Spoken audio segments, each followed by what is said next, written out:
Hello everyone and welcome to this week's episode of Etymology Today with Jennae. Today we're going to talk about the aristocracy. But before we even talk about them too much, let's talk about the word. It comes to us from the late 15th century from, of course, our friends the Greeks. From the word aristos, meaning best, and the word kratia, meaning power.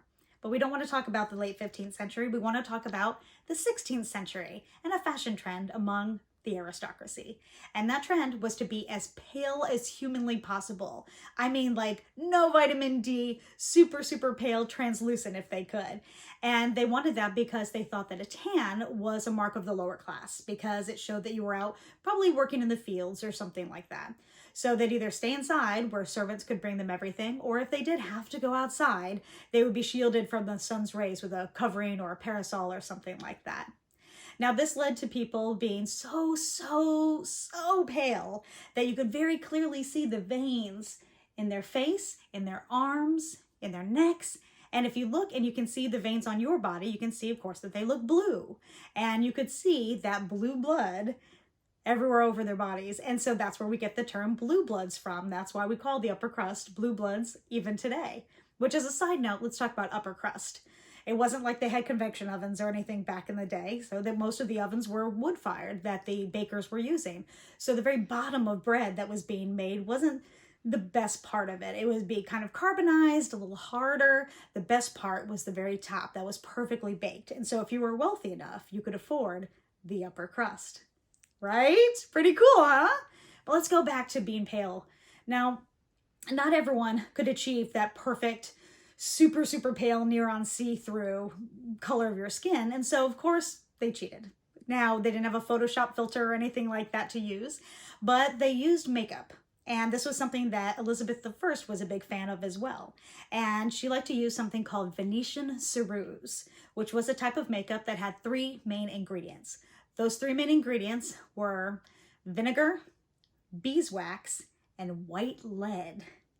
Which you start to realize why the life expectancy was what it was if you think about people smearing lead directly on their faces. Absolutely horrible. But this led to a couple different words and phrases that we still use today. So imagine having that nasty stuff on your face to make yourself so super pale. But white lead being bad enough, vinegar being bad enough, but let's think about that beeswax, because you essentially have a white mask on your face, kind of kabuki style almost. And they didn't have central heating in their manor homes and their castles. They would have fires or ceramic heaters. And oftentimes in front of the fire, there would be a woven tapestry, a screen to kind of help diffuse the heat. But regardless, as you're sitting there in front of the fire to warm yourself, part of your face is going to start to melt. A little creepy, right? But you don't want it to just kind of be melting off your face. You want everything to look perfect. That's why you're putting this stuff on your face in the first place. So if someone's coming in to see you all of a sudden, you're going to have to kind of move it back in place if it started to get soft, if it started to melt. You're saving face. And another thing with that also is, let's say someone has come up, all of a sudden you didn't realize anyone was going to come to call. You don't have time to push your face back into place.